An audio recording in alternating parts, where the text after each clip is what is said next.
দিয়েছি।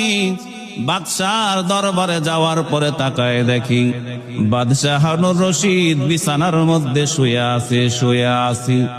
এবার বাহলুল বলে, বাদশাহ আপনার কি অবস্থা, কি খবর? শুনলাম আপনি নাকি অসুস্থ।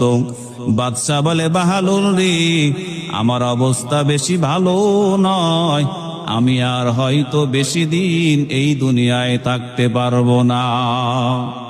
বাহলুল পাগল বলে, বাদশাহ দুনিয়ায় থাকবেন না, আপনি যাইবেনটা কই? বাদশাহ বলে, বাহলুল রে, দুনিয়ায় থাকতে পারবো না, আমি পরকালের যাত্রী হয়ে যাব, মুসাফির হয়ে যাব।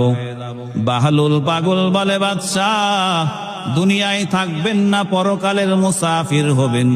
দুনিয়াতে কোন জায়গায় যদি আপনি সফরে যান, কয়দিন পরে আবার ফেরত আসেন।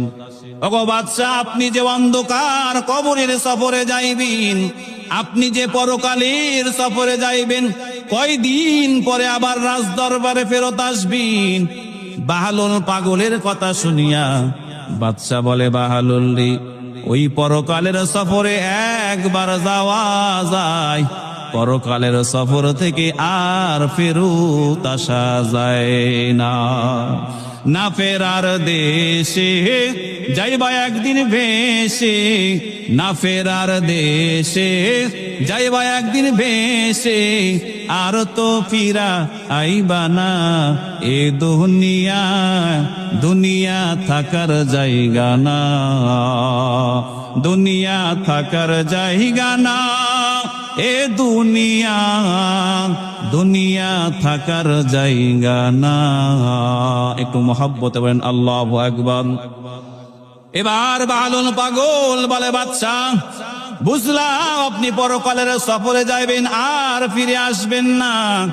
ওগো বাদশাহ, আপনি যদি দুনিয়ার কোন জায়গায় সফরে যাইতেন, আপনার একটা নিয়ম ছিল, আপনি যে জায়গায় সফরে যাইবেন, ওই জায়গায় সফরে যাওয়ার আগে আপনি নিরাপত্তা টিম পাঠাইতেন।